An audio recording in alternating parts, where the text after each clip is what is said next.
ಶೃಂಗೇರಿ ವಿಧಾನಸಭಾ ಕ್ಷೇತ್ರದ ಅಂಚೆ ಮತದಾನ ಎಣಿಕೆ ಮರು ಎಣಿಕೆ ಇವತ್ತು ಆಗ್ತಾ ಇದೆ. ಶೃಂಗೇರಿ ವಿಧಾನಸಭಾ ಕ್ಷೇತ್ರದ ಅಂಚೆ ಮತಗಳ ಮರು ಎಣಿಕೆ ಕಾರ್ಯಕ್ರಮ ಬೆಳಗ್ಗೆ 9 ಗಂಟೆಗೆ ಆರಂಭ ಆಗುತ್ತೆ.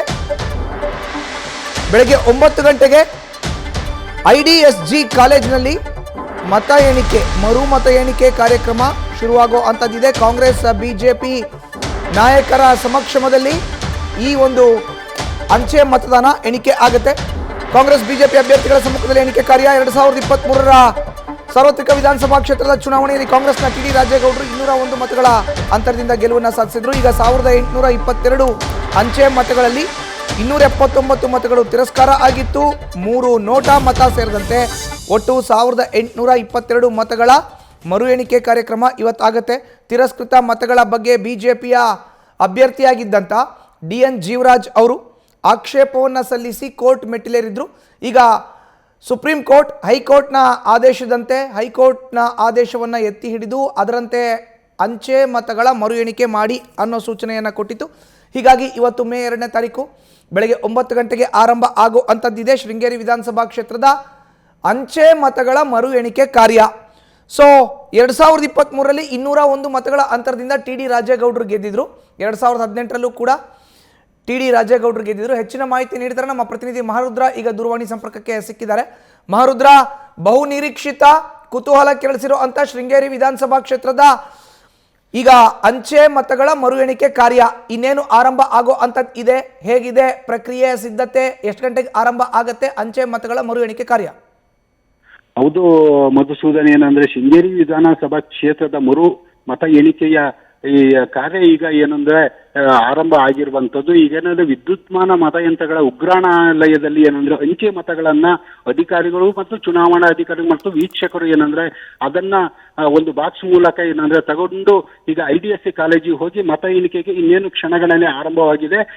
ವಿದ್ಯುನ್ಮಾನ ಮತಕೇಂದ್ರದಲ್ಲಿ ಏನಂದ್ರೆ ಅಂಚೆ ಮತಪತ್ರ ಬಾಕ್ಸ್ ಅನ್ನ ಒಯ್ಯುವ ಸಂದರ್ಭದಲ್ಲಿ ಏನಂದ್ರೆ ಅಭ್ಯರ್ಥಿಗಳ ಟಿ ಡಿ ರಾಜೇಗೌಡರು, ಹಾಲಿ ಶಾಸಕರು ಹಾಗೂ ಮಾಜಿ ಶಾಸಕರು ಜೀವರಾಜು ಹಾಗೂ JDS ನ ಸುಧಾಕರ್ ಶೆಟ್ಟಿ ಮತ್ತು ಹಾಗೂ ವೀಕ್ಷಕರು ಎಲ್ಲರೂ ಕೂಡ ಅವರ ಒಂದು ಸಮ್ಮುಖದಲ್ಲೇ ಒಂದು ಸ್ಟ್ರಾಂಗ್ ರೂಮ್ ಅನ್ನ ಓಪನ್ ಮಾಡಿದ್ರು ಚುನಾವಣಾಧಿಕಾರಿ. ಆ ನಂತರ ಏನಂದ್ರೆ ಬಾಕ್ಸ್ ಮೂಲಕ ಏನಂದ್ರೆ ವೆಹಿಕಲ್ಗಳೇ ಹಾಕೊಂಡು ಈಗ ತಗೊಂಡು ಹೋಗ್ಲಿಕ್ಕೆ ಒಂದು ತಯಾರಿಯನ್ನ ಮಾಡ್ತಾ ಇದ್ದಾರೆ. ಇದೊಂದು ರೀತಿಯಲ್ಲಿ ಕುತೂಹಲ ಆಗಿರುವಂತದ್ದು. ಯಾಕಂದ್ರೆ ಅಂಚೆ ಮತಗಳಲ್ಲಿ ಏನಂದ್ರೆ 279 ಮತಗಳು ಅಸಿಂಧು ಆಗಿದ್ವು. ಆ ಮತಗಳ ವಿರುದ್ಧ ಏನಂದ್ರೆ ಜೀವರಾಜ್ ಅವರು ಕೋರ್ಟ್ ಮೊರೆ ಹೋಗಿದ್ರು. ಕೋರ್ಟ್ ಕೂಡ ಆದೇಶವನ್ನ ನೀವು ಮರು ಮತದಾನ ಮಾಡಬೇಕು ಅಂತ ಹೇಳಿ ಎಣಿಕೆಯನ್ನ ಮಾಡಬೇಕು ಅಂತ ಹೇಳಿ ಒಂದು ಆದೇಶವನ್ನು ನೀಡಿತು. ಆ ಆದೇಶದ ಹಿನ್ನೆಲೆಯಲ್ಲಿ ಇವತ್ತು ಏನಂದ್ರೆ IDSC ಕಾಲೇಜಲ್ಲಿ ಮತ ಎಣಿಕೆ ಆಗಿದೆ. ಈಗ ಒಂದು ರಾಜ್ಯದ ಚಿತ್ತ ಏನಂದ್ರೆ ಶೃಂಗೇರಿ ವಿಧಾನಸಭಾ ಕ್ಷೇತ್ರದ ಹತ್ರ ಇರುವಂತದ್ದು. ಯಾರು ಗೆಲ್ತಾರೆ ಅನ್ನೋದು ಈಗ ಕುತೂಹಲ ಆಗಿರುವಂತದ್ದು. ಈಗಾಗಲೇ ಇನ್ನೇನು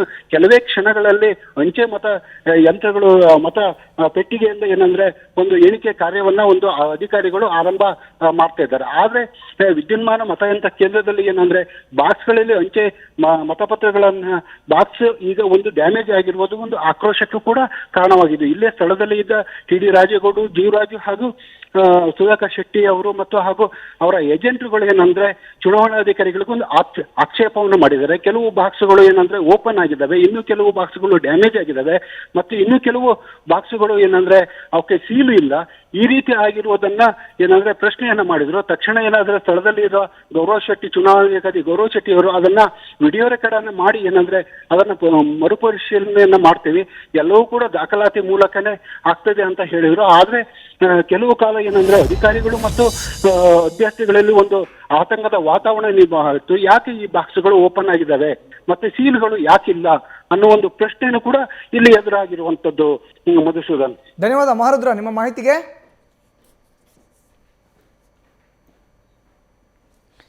ಇದು ಕುತೂಹಲ ಕೇಳಿಸಿರುವಂತಹ ಶೃಂಗೇರಿ ವಿಧಾನಸಭಾ ಕ್ಷೇತ್ರದ ಅಂಚೆ ಮತಗಳ ಮರು ಎಣಿಕೆ ಕಾರ್ಯ ಇನ್ನೇನು ಕೆಲವೇ ನಿಮಿಷಗಳಲ್ಲಿ ಆರಂಭ ಆಗೋ ಅಂಥದ್ದು ಇದೆ. IDSG ಕಾಲೇಜಿನಲ್ಲಿ ಅಂಚೆ ಮತಗಳ ಮರು ಎಣಿಕೆ ಕಾರ್ಯಕ್ರಮ ಆಗುತ್ತೆ. ಈಗಾಗಲೇ ನಮ್ಮ ಪ್ರತಿನಿಧಿ ಮಹಾರುದ್ರ ಅವರು ಹೇಳ್ತಾ ಇದ್ರು, ಕಾಂಗ್ರೆಸ್ನ ಹಾಲಿ ಶಾಸಕರಾಗಿ ಆಯ್ಕೆ ಆಗಿರೋ ಅಂತ ಟಿ ಡಿ ರಾಜೇಗೌಡರಿಗೂ ಕೂಡ ಡವಡವ ಶುರುವಾಗಿದೆ. ಕಾರಣ ಏನು ಅಂತ ಹೇಳಿದ್ರೆ ಬಿಜೆಪಿಯ ಅಭ್ಯರ್ಥಿ DN ಜೀವರಾಜ್ ಕೇವಲ 201 ಮತಗಳ ಅಂತರದಿಂದ ಹಿನ್ನಡೆಯನ್ನು ಅನುಭವಿಸಿದ್ರು. ಈಗ ಅಂಚೆ ಮತಗಳ ಎಣಿಕೆ ಬರೋಬ್ಬರಿ 1822 ಆಗಬೇಕಾಗಿದೆ. ಅದರಲ್ಲಿ ಒಂದು ವೇಳೆ ಏನಾದ್ರೂ ಟಿ ಡಿ ರಾಜೇಗೌಡರನ್ನ ಓವರ್ಟೇಕ್ ಮಾಡಿದ್ದೆ ಆದರೆ ಡಿ ಎನ್ ಜೀವರಾಜ್ ಪರ ಆದೇಶ ಬಂದ್ಬಿಡುತ್ತಾ ಅನ್ನೋ ಆತಂಕದಲ್ಲಿ ಟಿ ಡಿ ರಾಜೇಗೌಡರು ಇದ್ದಾರೆ. ಇನ್ನು ಜೆ ಡಿ ಎಸ್ನ ಸುಧಾಕರ್ ಅವರು ಕೂಡ ಈಗ ಮರು ಮತ ಎಣಿಕೆ ಆಗೋ ಅಂತ ಕೇಂದ್ರದ ಬಳಿ ಆಗಮಿಸಿದ್ದಾರೆ. ಇವರೆಲ್ಲರ ಸಮಕ್ಷಮದಲ್ಲಿ ಅಂಚೆ ಮತಗಳ ಮರು ಎಣಿಕೆ ಆಗುತ್ತೆ. 1822 ಮತಗಳಲ್ಲಿ 1811 ಮತಗಳು ಅಂಚೆ ಮತಗಳು, ಇನ್ನು 11 ಆನ್ಲೈನ್ನಲ್ಲಿ ಬಂದಿರೋ ಅಂಥ ಮತಗಳು ಅನ್ನೋ ಬಗ್ಗೆ ಮಾಹಿತಿ ಇದೀಗ ಲಭ್ಯ ಆಗಿದೆ. ಚಿಕ್ಕಮಗಳೂರು ಜಿಲ್ಲೆಯ ಶೃಂಗೇರಿ ವಿಧಾನಸಭಾ ಕ್ಷೇತ್ರದ ಅಂಚೆ ಮತಗಳ ಮರು ಎಣಿಕೆ ಇನ್ನೇನು ಕೆಲವೇ ನಿಮಿಷಗಳಲ್ಲಿ ಆರಂಭ ಆಗುವಂಥದ್ದಿದೆ.